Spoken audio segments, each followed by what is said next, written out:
Okay. So, we discussed a while ago, ito yung ating waste sorting, waste segregation. So, kung ano yung dinidispose natin properly dito sa ating mga waste material, waste bins, Oh, wala sharps, ako.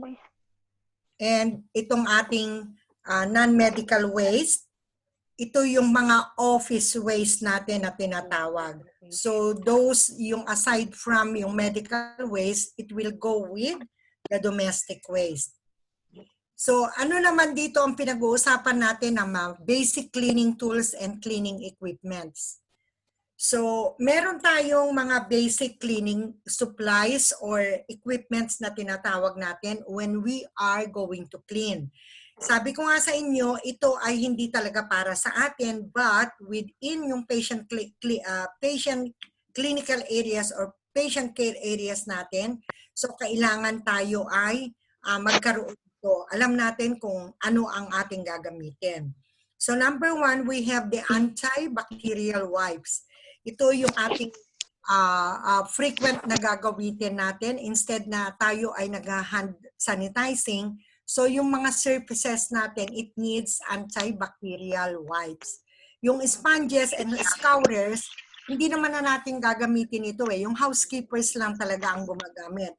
But I just wanted you to know na ito yung mga basic na ginagamit for cleaning. Meron silang yellow dusters or microfiber cloths. Usually, yung yellow dusters na to, ginagamit dun sa mga dry surface. Pero nowadays nga, since we have the antibacterial, so yung wipes na to na ang ginagamit natin. Glass polishing cloths, the same thing.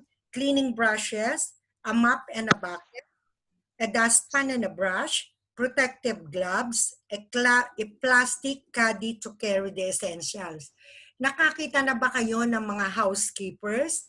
They used to bring yung plastic caddy, parang parang anong tawag dito, yung nandun lahat yung tools nila.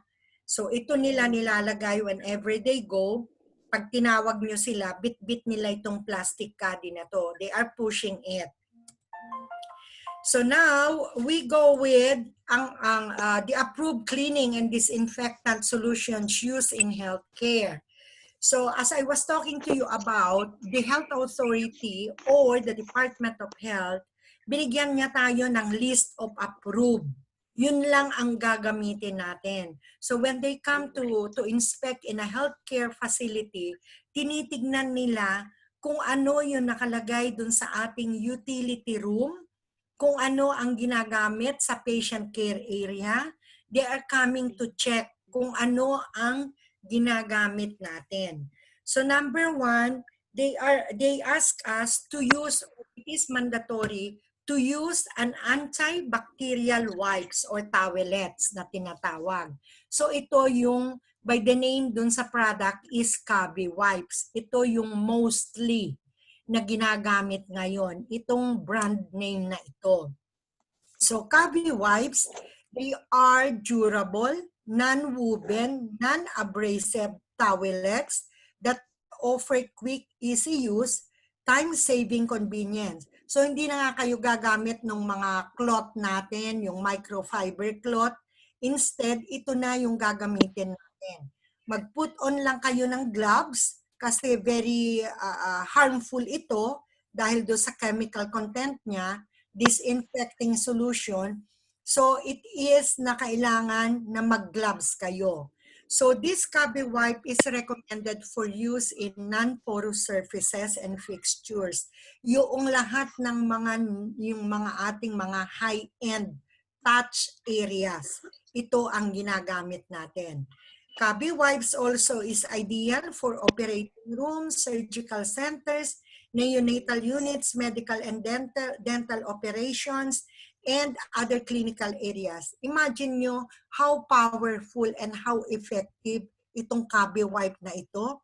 It disinfects, okay? So when we talk about disinfecting, yung most of the bacterial or yung mga germs ay natatanggal when disinfecting. So ito yung the best na disinfecting towelettes na ginagamit natin sa healthcare. Secondly, meron tayong hydrogen peroxide. And it is a great way to disinfect your home. Pero now, not already in home only, pero it is used sa mga healthcare facility. Usually, nakakita na ba kayo ng mga hydrogen peroxide? Ginagamit natin ito dun sa ating first aid sa mga bahay natin. It is common. Panglanggas ng sugat. Right? Nakakita na kayo or I hope alam nyo to. Hydrogen peroxide or in Tagalog we are calling it agua oxinada. Okay? Kasi yung foamy niya, yung na-oxygenate yung ating wound pagka nilalanggas natin yung sugat. So the same way, ito ginagamit na ngayon for cleaning doon sa ating as a disinfectant solution in our patient care area. It cleans yung mga dirty dish scrubbers, rugs, sponges, and toilet brushes. Ngayon, it is also useful for cleaning items in patient care area such as yung ating mga thermometers and bed pans. Usually, ito ginagamit lang sa mga sugat. But nowadays, they found out most effective din ito to be used in a patient care area dahil disinfectant, consider siya as disinfectant solution. So whatever disinfectant solution is, ito yung mga ginagamit natin to disinfect yung ating mga equipments and instruments. So going forward with the Dettol, everybody is aware or everybody knows what Dettol antiseptic disinfectant liquid is. So most of us, we are using it at home also. So most of us nowadays, it's been used in a healthcare facility. So ginagamit ito surfaces and floors. So yung disinfectant like Dettol, meron siyang formula na freshly mini-mix or piniprepare ng mga housekeepers in the morning. So ito yung halimbawa yung 1 cup of it, so in a gallon of water. So yun yung kanilang mga formula doon to yung effective to become an effective disinfectant solution. Dettol is number 1. It is most common in our homes. 3 is hypochlorite Clorox. So, everybody also is aware of this. Common din ito sa ating bahay. So, it is a disinfecting bleach, can be used also as pre-clean to any surface. So, as we use it sa bahay, ginagamit din natin sa mga healthcare facility. When making a disinfecting or preparing a disinfecting solution of Clorox, so at 3/4 cups of this, yung regular Clorox na bits, in a gallon of water. It can wipe or it can wash the surfaces and allow it to stand at least 5 minutes, then rinse and air dry. So disinfected na yung ating mga surfaces and floors. So imagine niyo ito palang mga ito ay approved from the Department of Health na ginagamit as a cleaning or disinfecting agents in cleaning a healthcare. So we go with the isopropyl alcohol 70%. So itong alcohol, as we know from the past, yung olden days, ito yung the most ginagamit when disinfecting and sterilizing equipments in a hospital. Bakit ko nasabing sterilizing? When in fact, ang sterilizing is gumagamit tayo ng heat. So, ito, sinisindihan. When you pour dun sa ating mga stainless dressing tables, so lalagyan lang natin yon ng enough solution ng alcohol, tapos sinisilaban. So, disinfect na siya, na-i-sterilize pa siya. So, that was been used from the olden days, from the past. Noong nasa Pilipinas pa ako during yung 1980s, ito ginagamit pa namin. Kasi wala pa kaming mga disinfecting wipes noong araw. So ito is the most common ang ating isopropyl alcohol 70%. So it is the most effective concentration for disinfection. And isopropyl alcohol, particularly in solutions between 60 and 90 alcohol.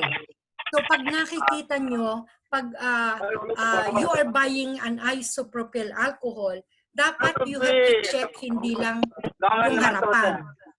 Okay? You have to check yung chemical composition or ingredient sa likod. Kasi sometimes maraming ipinul or ibinan ang health authority or Department of Health. Why? Kasi some of them, it was just placed doon sa label sa harapan na 70% alcohol siya. But yung chemical content or the ingredient itself ay 60 or below 60 lang pala. So it is not doon sa as per standard na kailangan to become effective. So you must be careful when buying it. You check yung mga chemical or ingredient nila sa likuran. So particularly itong between 60 to 90% is more effective with 10 to 40% of purified water. I-mini-mix ito, ginagawang antimicrobial disinfectant solution against bacteria, fungi, and viruses. So ito yung effect niya doon sa ating disinfecting surfaces also and instruments. So number 5, we have Virkon. Virkon solution is a multi-purpose disinfectant. It is typically used for cleaning up hazardous spills. Kaya nga doon sa ating spill kit, either ang content nun is Clorox, yung hypochlorite solution, or itong Virkon disinfecting solution. So it is used in disinfecting surfaces, hazardous spills, in terminal cleaning and soaking equipment. Bakit ko nasabi na terminal cleaning? When we talk about the terminal cleaning, in a medical term, terminal cleaning is 100% killing of microorganisms. So kung halimbawa yung ating pasyente siya ay COVID positive patient, okay? So itong pasyente na to, once the patient is been discharged, papauwiin na siya o kaya nasa bahay siya, ililipat siya ng another healthcare facility. So we have to, or it is a must for us to have the room itself to have a terminal cleaning. Bakit? So kailangan ito with the use of yung very effective na Virkon, isasarado natin yung room for at least 24 hours. So bukas, kinabukasan natin siya i-open. So once we open, the same disinfecting cleaning surfaces din tayo uli. So ito is the best for the terminal cleaning and soaking equipment. Soaking equipments what? So tatanungin nyo, ano ba yung mga equipments na dapat isinusoak with this Virkon? Yung ginagamit natin mostly sa ating mga endoscope, yung ginagamit sa gastroscope, mostly itong mga equipments na ito, hindi siya ini-sterilize, mostly. Kasi one after the other yung pasyente, ginagamitan ito. So ito ngayon ay ibinababad lang natin sa effective disinfecting solution ang Virkon. Okay, Virkon time, yung contact time niya, it should remain in contact with the surface to be disinfected at least 10 minutes. So pagka ito nag 10 minutes after, so pwede na. But then, dun sa soaking. But then, kung talagang gusto natin na maging terminal cleaning, we keep it a day, 24 hours to close the room nang para maging so effective. So talking about the safety data sheet. Ito yung safe use, handling, and storage ng ating mga cleaning materials, cleaning and disinfecting materials. Talking about safety data sheet or SDS is the abbreviation. When you are in a healthcare facility, hindi sasabihin sa inyo ng mga kasama ninyo doon sa facility na, can you get the safety data sheet? Hindi ba masyadong mahaba yun? So they are just talking to you and asking for the SDS. So tatanungin niya sa iyo, can you just go to that room and get the SDS? Yon, SDS ang tinatawag natin. So safety data sheet, it is a material safety data sheet, is a technical document which provides detailed and comprehensive information on a controlled product related to, meron tayong ano ba yung required dun sa comprehensive information dito within this data. Ito, as we said, is a technical document. Ano ang makikita natin dito sa document na ito? Number one, we have the health effects of exposure to the product. Ang sabi ko nga kanina, kung halimbawa ito ay na-expose kayo, yung inyong kamay ay na-burn, na-expose dun sa chemical content. So dito kayo, depending on kung ano yung manufacturer's information dun sa SDS ng product na yon, you will know ano ang gagawin ninyo. Secondly, hazard evaluation related to the product's handling, storage, or use. Saan ba dapat to i-store? Kailangan ba ito naka-separate? Kailangan ba ito dun sa kailangan doon sa madilim, kailangan sa cold place. So nandoon yung mga products handling, storage, and use. Measure to protect workers at risk of exposure. Ano ba ang dapat nating preventive measure to protect us? Yung doon sa risk ng exposure. Doon sa number 1 natin, di ba, may exposure to product. So ano ang risk? Yung consequences ng risk na yon. Ano ang likelihood ng risk na yon? Na pag tayo na-expose, anong mangyayari sa atin? And the last, we have the first aid measures or the procedures. Anong gagawin ninyo pag na-expose ka, na-burn yung kamay mo? Ano ang dapat mong gawin? So there are listed measures of first aid. Naka-highlight ito. It is mandated na naka-highlight yung first aid measure kasi once na na-burn ka, automatically, you will ask for SDS. Makikita mo kaagad highlighted yung first aid measure. So, kailangan i-wash mo, kailangan lagyan mo ng cold ice cubes, yung may mga ganon. Ano yung first aid measure? So, this is what I'm talking about. This is a document. Ito yun. So, doon like for example, binigyan kayo ng chemical disinfecting solution na Virkon, so ito yung lalabas dun sa Virkon. Okay? Yung chemical component niya, yung ating yung risk of exposure, first aid natin, and everything, nandito siya. So kaya pagka anything na may nangyari na spill or something na na-expose kayo of any chemical, so pinapakuha sa inyo yung SDS. Can you just get the SDS? So babasahin natin. Parati itong at hand. Meron ka dapat doon sa iyong clinical procedure room. Meron ka dapat doon sa iyong patient clinical area. Okay, talking about the use of and handling storage of yung mga disinfecting chemical solution. We are going to talk about hazardous materials. So we talk about the SDS, yung ating safety data sheet. And now we are here with the hazardous materials. Ano ba yung hazardous materials? It is abbreviated as HAZMAT. Okay, when we talk about HAZMAT, we are talking about the hazardous materials. So hazardous materials or HAZMAT are defined as any substance or any material could adversely affect the safety of the handlers or carriers during use. So bakit natin tinatawag na HAZMAT? Very hazardous, no?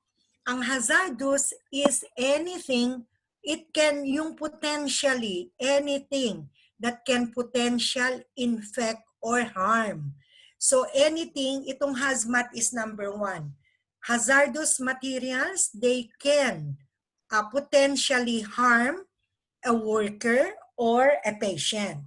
So hazmat ito. And what we know about hazmat, hazardous waste, they are categorized with 4 characteristics. Ano ba yung mga characteristics na pwede nating i-describe when we are talking about hazmat? Number 1 is ignitability or something flammable. Ang hazardous materials or hazmat, they can they can be flammable. Yung nakakasunog, nasusunog na product. Okay? Yung something lang na madikit sila sa isang like yung ignition. So nagkakakos sila ng hazard. Corrosivity, or something that can rust or decompose. So kailangan itong mga hazmat, hindi natin sila ito pinagdidikit-dikit when we are storing it.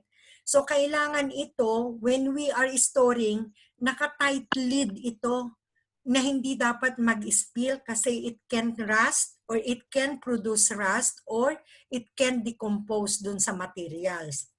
Number 3 is reactivity or something explosive. So meron tayong flammable pero explosive pa, sumasabog pa siya. So hazardous materials ay explosive pa. So toxicity or something poisonous. Kaya yung mga nandun sa mga logo or the symbols na nandun sa mga bote nito, containers niya, ay may nakalagay na mga logo of toxicity. Yung merong bungo na merong, ano ba yun, nakakross na sa skull.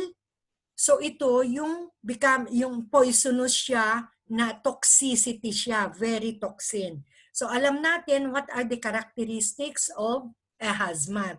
Flammable, ignitability, corrosivity, or it can rust or decompose, reactivity or something explosive, or it can be toxic, it can be poisonous or toxicity. So how to safe use, handling and storage of cleaning materials and disinfectant solution. Number 1, the first and the most is train end users for proper and safe use of disinfectant materials or chemicals. So kailangan natin, before use, hindi mo kailangang gamitin na hindi mo alam. Okay? It's a number 1 rule. Train end users. Kung sino yung end user, kung sino yung gagamit. So dapat may training sila kung paano natin gagamitin and how to use it safely. Hindi basta-basta natin meron kang isang bagay or isang chemical, like for example, itong ating Virkun. So sinabihan ka nung superior mo na just use the Virkun. For you yourselves, do you think you can use it without training? So hindi ba, meron tayong sa ating sarili, it can be harmful. It can be harm dun sa maging hazard sa atin, maging risk sa atin. So number 1 and foremost rule is to train us, the end user, for proper and safe use. Kailangan matutuhan natin, we will be trained kung paano yung spill kit, kailangan nating matuto bago tayo gumamit muna.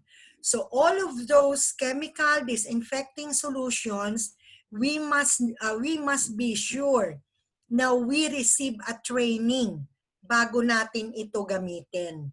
Number 2 is appropriate use of PPE.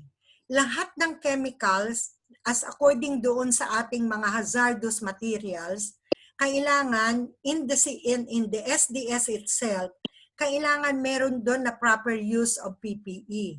Ano ba ang dapat nating gamitin? Like for example, sa spill kit, kailangan nating gumamit ng gloves. This is the first rule. Gloves ang gamitin natin, di ba? To protect us, to protect ang inyong mga kamay. Third is to practice hand hygiene and hand washing. Before and after use, before and after gloving, kailangan ma-practice natin yung hand hygiene and hand washing. So handle all chemicals, disinfectant cleaning solutions with care. So hindi natin kailangan ito na pabara-bara nating ginagamit. So handle it carefully. Kasi itong mga disinfectant solutions ay hazardous sila. They have yung toxins, it can be poisonous and everything. So kailangan handle it carefully. Store in a clean and dry storage areas. Keep away from sun. Nakalagay dun sa mga SDS natin, whether this can be away from sun, keep it in a cool place, keep it na separated from each other. This is how to handle it, yung store it. So kailangan natin siyang store in a dry, clean areas. There should be no visible signs of contamination on taps. Yung mga lid niya, nung container, yung takip, dapat yon hindi yun bali or hindi yun may break. Kasi dapat i-check natin yung lid cover kung fitted ba ito. So lid cover should be checked for good fit. Kasi baka yun matumba, mag-spill, it will cause rust, or kung hindi naman, yung masamang amoy. Number 7 is store disinfectant solutions in a locked stainless metal cabinet with label least visible outside of the outside of the cabinet. Imagine ninyo, yung store cabinet natin for the disinfectant solution, yung mga hazardous materials, isang metal cabinet, isang stainless metal cabinet ito. And dito, it is locked. And only kung sino lang yung responsible person, and that person is the one going to be responsible na mag-keep nung key. Okay, so it is closed, it is locked. Hindi pwedeng lahat kumukuha. Hindi pwedeng lahat ay maging access. Merong access doon sa storage.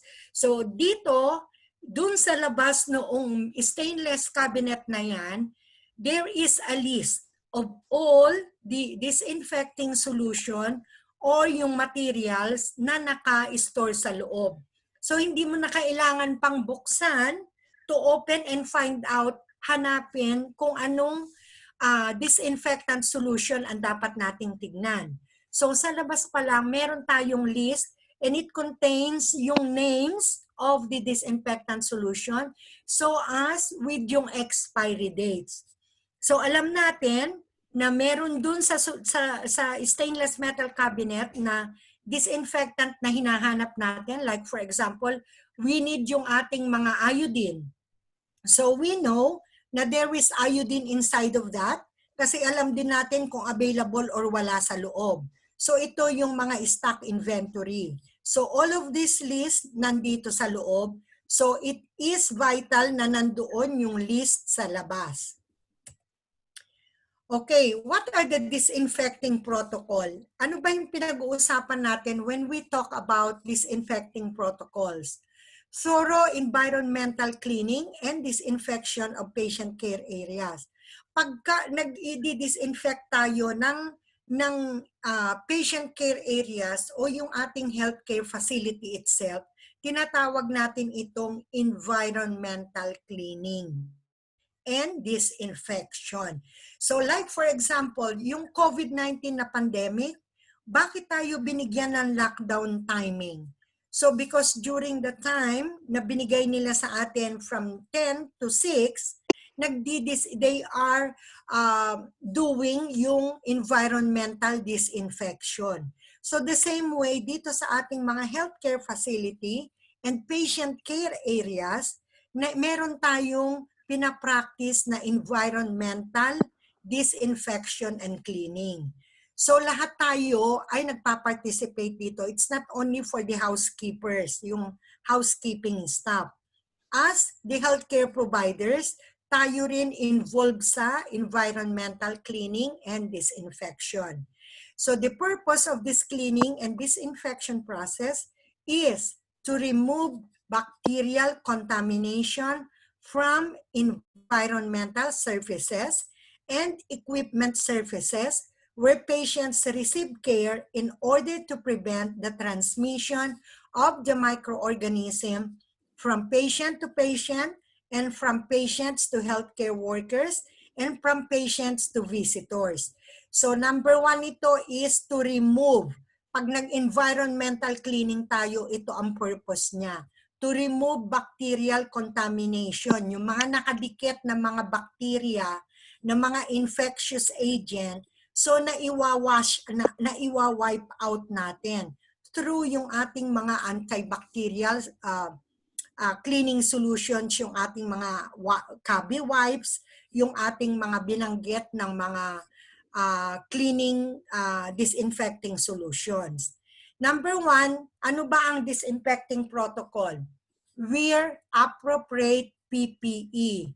Number one is to use the gloves. Secondly, kung alam natin na magiging ma-expose tayo dun sa amoy o ma-splash siya or something, gagamit tayo ng mask. Or kung meron mang splashes, kailangan gumamit tayo ng mga face shield or goggles. Use Kabi wipes, antibacterial wipes for surface cleaning. So kailangan natin gamitan ng antibacterial wipes. Since nag-umpisa tayo dito, ito na yung sinasabi ko sa inyo na antibacterial wipes is easily available. Frequent use nito ang kailangan for the high-touch areas. Top, front, and sides of the beds, headboard, mattress, bed frame, bed rails, footboard, and between side rails, kinakabi wipe ito. So, dinidisinfect natin ng Kabi wipes, yung antibacterial wipes natin. So, bedside table, food tables, and remote tables. Yung kasing bedside table natin, or yung mga top table, yung food tables ng pasyente, usually, ginagamit ito ng mga pasyente na when they want yung nahihirapan sila na nakahiga o nahihirapan silang matulog ng meron silang mga sakit sa puso, gusto nila na nakaupo and ginagamit yung food table na yumuyuko doon. So we must be sure na ito ay disinfected. Malinis ito. Na wala itong bacteria na makokontaminate yung pasyente natin. So nurse call device and cord, yung mga high-touch areas, yung nurses call bell, so yun yung parating hawak ng pasyente yun. O hindi man pasyente, when the visitors come, yung family relatives, they are used to hinahawakan yun. Pagtawag ng nurse or nursing aide who are outside of the patient care area. So we must be sure na ito ay malinis.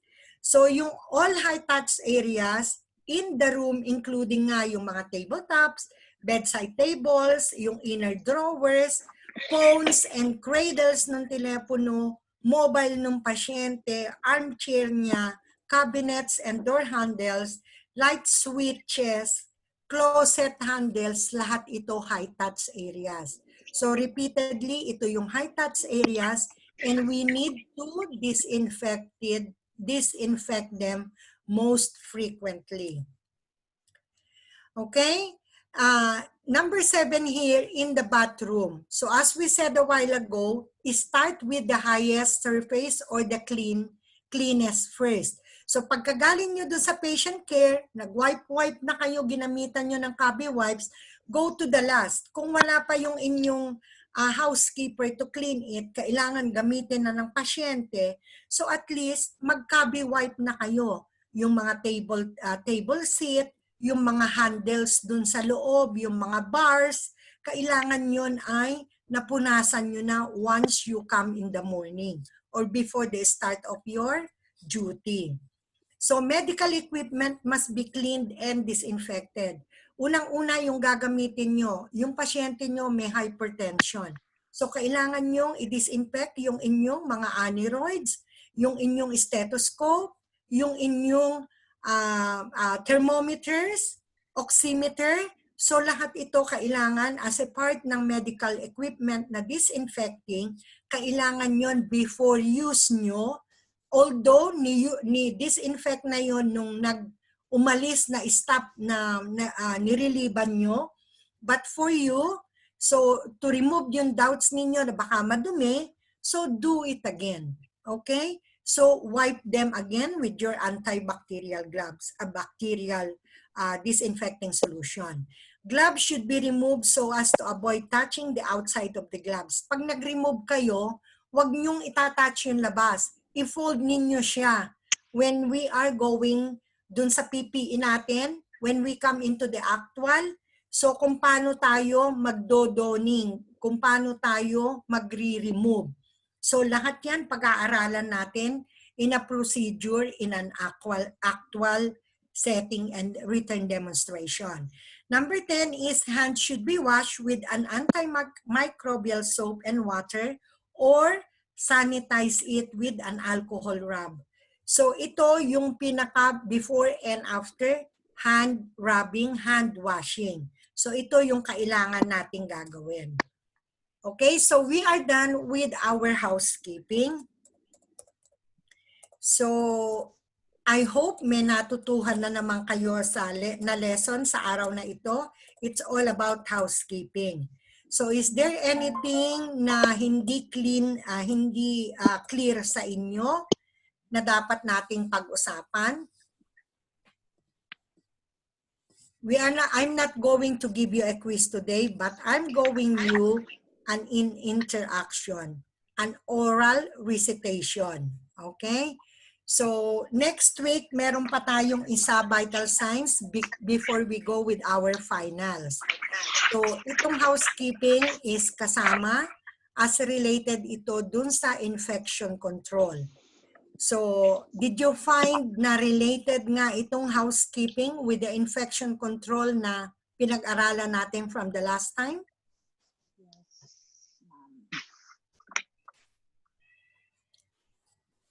Yes, Miss. So, kailangan mag-roll call na naman ako, ha?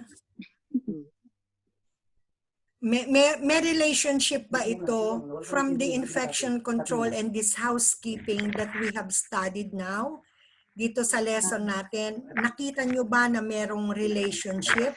As we discussed before we start kanina. Di ba? Yes, Madam. May relationship siya? Ha? Yes, ma'am. Yes po. Yes. Yes, ma'am. So meron tayong relationship. Kaya nga, pre tayo kanina, discussion, kasi related siya eh. Lahat ng gawin natin is with infection control prevention. So yung ating mga use of, ano ba yung ating mga best practice, so related na related dun sa infection control natin. So going forward, dito tayo ngayon. So pag-usapan natin, as I told you, I will not give a quiz now. So ito